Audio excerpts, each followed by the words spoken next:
So friends, आज की video का टॉपिक होने वाला है एक बहुत ही इंटरेस्टिंग फंड को लेकर के। और अभी एक नया एनएफओ आ चुका है मार्केट के अंदर बजाज फिनसर्व के साथ में। और अभी जो नया एनएफओ आया हुआ है, this is the large cap fund. मतलब जो पैसा आप इस फंड में इन्वेस्टमेंट करने जा रहे हैं, companies investing money in the large cap sectors. और इंडिया में जब भी कुछ लार्ज कैप फंड्स आते हैं ना मार्केट के अंदर, तो people are more interested to invest their money in the large cap fund, क्योंकि लार्ज कैप फंड में ना रिटर्न के चांस लगभग ठीक ठाक होते हैं। और थोड़ा सा लार्ज कैप में लोगों को ट्रस्ट ज़्यादा होता है, क्योंकि अगर हम मिड कैप की बात करें, स्मॉल कैप की बात करें, स्मॉल कैप में कुछ नई कंपनी होती हैं एज कम्पेटिवली लार्ज कैप के मुकाबले। मिड कैप के अंदर भी कुछ नई कंपनी होती है एज कम्पेटिवली लार्ज कैप के मुकाबले में। तो लार्ज कैप के अंदर इंडिया की बड़ी बड़ी और बहुत पुरानी पुरानी कंपनी शामिल है, इसीलिए ज़्यादा लोग इन्वेस्टमेंट करना पसंद करते हैं लार्ज कैप के अंदर। और लार्ज कैप में एक भरोसा और होता है कि कोई भी आदमी अगर मान लो शेयर मार्केट में इन्वेस्टमेंट करता है, किसी फंड में इन्वेस्टमेंट करता है ना, तो हमें सबसे पहले पोर्टफोलियो को, उसमें स्टॉक्स को चेक करना चाहिए कि ये स्टॉक्स कितने हद तक आगे बढ़ सकते हैं और कितना स्ट्रॉन्ग स्टॉक है ये। लेकिन लार्ज कैप में हमें एक ही ट्रस्ट रहता है कि बड़ी बड़ी कंपनी है, तो डेट में अगर मान लो अगर लॉस में अगर जा रही हुई कंपनी, अगर मान लो ये कंपनी अगर गिर रही है, तो बड़ी बड़ी कंपनी ना अपने आप को कहीं तक रिकवर कर लेती है। That is the main reason कि people are investing their maximum money in the large cap sector. और आज के इस दौर में भी जहाँ पर मिड कैप के और स्मॉल कैप के रिटर्न ज़्यादा है, उसके अंदर भी काफ़ी लोग इन्वेस्टमेंट फिर भी लार्ज कैप के अंदर ही करते हैं, क्योंकि लार्ज कैप के अंदर भी अगर आप रिटर्न चेक करोगे पास्ट के, तो ऑन एन एवरेज ठीक ठाक रिटर्न दिया है। ऑलमोस्ट 15-20% तक का रिटर्न पिछले काफ़ी टाइम से ये फंड्स भी देते आ रहे हैं। तो बजाज की बात करें तो बजाज ने जितने भी फंड्स लॉन्च करता है, जो मैंने पर्सनली ऑब्जर्व किया है, खासकर यूलिप प्लान्स के अंदर या फिर म्यूचुअल फंड्स के अंदर, तो उनका मैनेजमेंट का तरीका इवन काफ़ी बढ़िया है। जो भी फंड्स को मैनेज किया है, काफ़ी अच्छे तरीके से मैनेज कर रखा है और रिटर्न भी काफ़ी अच्छे खासे बना रखे हैं। तो इस वीडियो को शुरू करते हैं और अंडरस्टैंड करते हैं किस टाइप का ये फंड है, किस तरीके से काम करने वाला है, एनएफओ का स्टार्टिंग डेट क्या है, एंड डेट क्या होने वाला है, क्या अभी आपको इसमें इन्वेस्टमेंट करना चाहिए कि नहीं। Will discuss that in the last, but आइए सबसे पहले फीचर से शुरुआत करते हैं इसके। अगर हम बात करें इस फंड की, तो बजाज का ये Bajaj Finserv large cap fund है। मतलब जो पैसा आप यहाँ पर इन्वेस्टमेंट कर रहे हैं, कंपनी आपका पैसा लार्ज कैप सेक्टर में लगा रही है।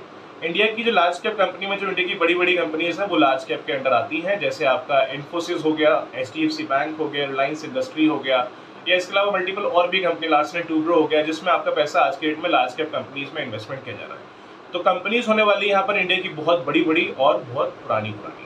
तो पैसों की बात करें, अगर अपना एक हार्ड अर्न मनी आप कहीं इन्वेस्ट कर रहे हैं, तो एक अच्छी खासी कंपनीज भी दे रहे हैं जो बहुत टाइम से चलती आ रही है और बहुत ही पुरानी कंपनी इंडिया की है इस टाइम पे। दूसरी चीज़, यहाँ अगर बात करें इनके एनएफओ के स्टार्टिंग डेट की, स्टार्टिंग डेट है इनका 29 जुलाई का, और इसका एंड डेट होने वाला है 12 अगस्त का। मतलब अगर आप इस फंड को एज एनएफओ अप्लाई करना चाहते हैं, तो 29 जुलाई से लेकर के आप इसको 12 अगस्त तक एज एनएफओ अप्लाई कर सकते हैं। अगर आप इसको एज एनएफओ अप्लाई करते हैं, तो एनएबी का प्राइस आपको 10 रुपीज़ के हिसाब से देखने को मिलेगा, और अलॉटमेंट आपको यहाँ पर 10 रुपये के हिसाब से ही दी जाएगी, अगर आप एनएफओ पीरियड में अप्लाई कर रहे हैं। दूसरी चीज़, अलॉटमेंट डेट यहाँ पे रखा गया है 20 अगस्त का। मतलब अगर आपने 29 से लेकर 12 अगस्त तक से अगर अप्लाई आपने किया भी है, तो अलॉटमेंट आपको इमीडिएटली यहाँ पर नहीं मिलेगा, दिस इज एनएफओ। तो कंफर्मेशन जो है आपको 20 अगस्त को मिलेगा इसका। अलॉटमेंट डेट है 20 अगस्त की, तो आप जब भी अप्लाई कर रहे हैं 29 तारीख को, 30 या 31, 2, 3, 4, 5 या 12 तक जब भी अप्लाई कर रहे हैं, कंफर्मेशन आपके पास में आएगा 20 अगस्त को।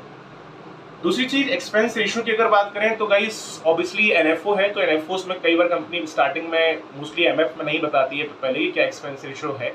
तो कोई डिक्लेरेशन के एंड से एग्जैक्टली नहीं है कि कितना एक्सपेंस रेशियो पर होने वाला है, बट जो भी रहेगा वो अलॉटमेंट के बाद में आपको मालूम पड़ जाएगा। एग्जिट लोड की बात कर लें, तो एग्जिट लोड जो है यहाँ पर वो है 1% का।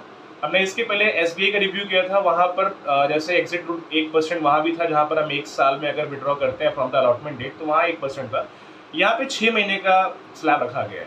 अगर मान लो आपको पैसा अगर विड्रॉ करना है, इफ यू हैव इमरजेंसी, ये आपका ओपन एंडेड स्कीम है, मतलब इसमें कोई लॉक इन नहीं होने वाला, आपको जब निकालना आप तब निकालो, कोई इशू नहीं है।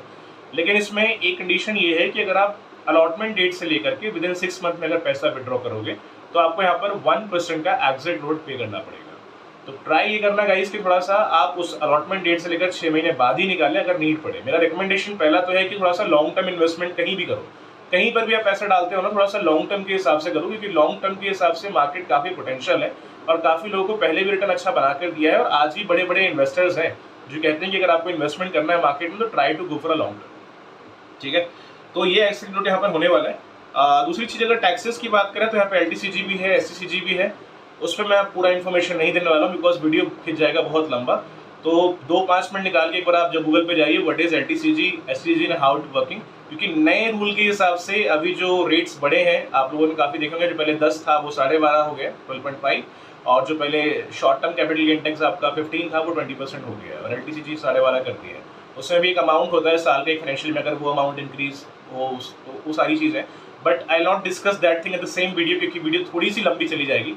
तो मैं आपसे रिक्वेस्ट करूँगा अगर आप पर्सनल किसी यूट्यूब वीडियो एक बार देख सकते हैं, हमारे मेंटल वीडियो में उसका पूरा इन्फॉर्मेशन दिया है टैक्स को लेकर के, या आप गूगल पे सर्च कर सकते हैं what is LTCG, STCG and how it works, तो उसका पूरा इन्फॉर्मेशन आपको एक्जैक्टली मालूम पड़ जाएगा कि अभी नए रूल के हिसाब से अगर देखा जाए जो बजट 23 तारीख को आया उसके हिसाब से क्या इंप्लीमेंट हुए हैं, और कितना अमाउंट बढ़ने से एक फाइनेंशियल ईयर में कितना उसमें LTCG, STCG होता है।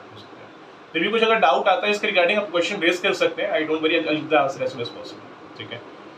अपार्ट फ्रॉम दिस, अगर इसमें कम से कम इन्वेस्टमेंट की बात करें तो यहाँ पे इन्वेस्टमेंट रहेगा मिनिमम 500 रुपीज़ का। अगर आपको इसको एज ए SIP के फॉर्म में अगर शुरू करना है तो कम से कम 500 रुपये देकर इस फंड को आप शुरू कर सकते हैं, या अगर आप इसको लमसम के फॉर्म में अगर शुरू करना चाहते हैं तो आप वन टाइम में मतलब कम से कम 500 रुपये देकर इसको शुरू कर सकते हैं। तो अमाउंट दोनों जगह पर सेम ही रखा गया है। अगर आपको SIP के फॉर्म में करना है तो भी मिनिमम इन्वेस्टमेंट यहाँ 500 रुपये इन्होंने रखा हुआ है, और लमसम के अंदर भी मिनिमम जो इन्वेस्टमेंट रखा है वो 500 रुपये ही यहाँ पे रखा हुआ है।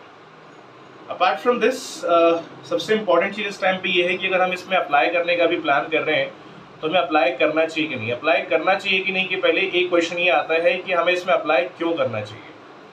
क्यों करना चाहिए का सिंपल सा आंसर है गाइस कि देखो, कहीं भी अगर हम इन्वेस्टमेंट स्टॉक्स में करते हैं, किसी SIPs में करते हैं, तो हम क्या देखते हैं। अगर आप एक पुरानी इन्वेस्टर है, अगर आप पहले से इन्वेस्टमेंट कर रहे हैं तो आप क्या देखते हैं इन्वेस्टमेंट करने के पहले?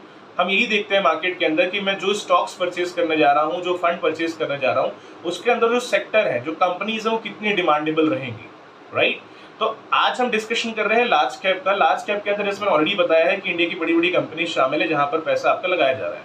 लेकिन देखो, एक ड्रॉबैक और है जहां तक मुझे इसमें ये लग रहा है। ड्रॉबैक ये हो सकता है यहाँ पर कि देखो, अगर आप हाई रिस्क ले सकते हैं, क्योंकि आप रिस्क यहाँ पे ले रहे हैं, यहाँ पे रिस्क होने वाला है इस टाइम पे वेरी है।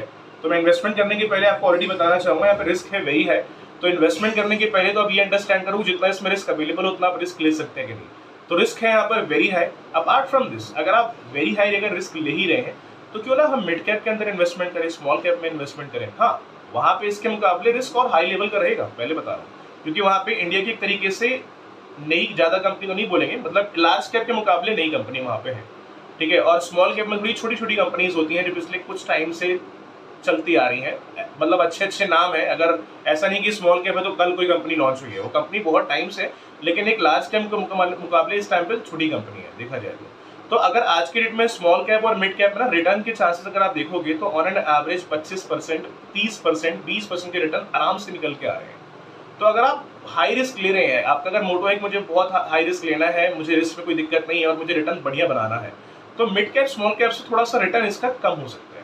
क्योंकि लार्ज कैप के रिटर्न अगर आप मल्टीपल चेक करोगे तो ऑन एन एवरेज ये जो रिटर्न देता आ रहा है 15-20% रिटर्न देते आ रहे हैं मल्टीपल फंड्स। अभी ये तो NFO इसका कोई रिकॉर्ड प्रॉपर तरीके से नहीं है, बट एक्जैक्टली अगर आप इनके भी अगर रिटर्न्स चेक करोगे तो ऑलमोस्ट जो फंड पहले से चलते हैं ना उनके मुकाबले इसका भी लगभग हो सकता है अराउंड 15-20% समथिंग का।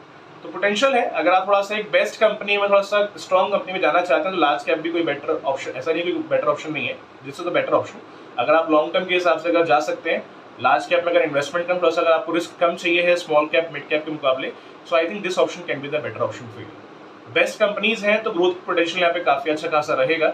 अप्लाई करना है कि नहीं, ये एक सवाल मन में एक और आता है, बिकॉज SBI का फंड भी अभी लॉन्च हुआ है, तो काफी लोग क्वेश्चन कर रहे थे कि Aditya I should go with SBI और उसके पहले जो ग्रो आया है उसमें जाना है या फिर जो बजाज का है उसके अंदर जाना है।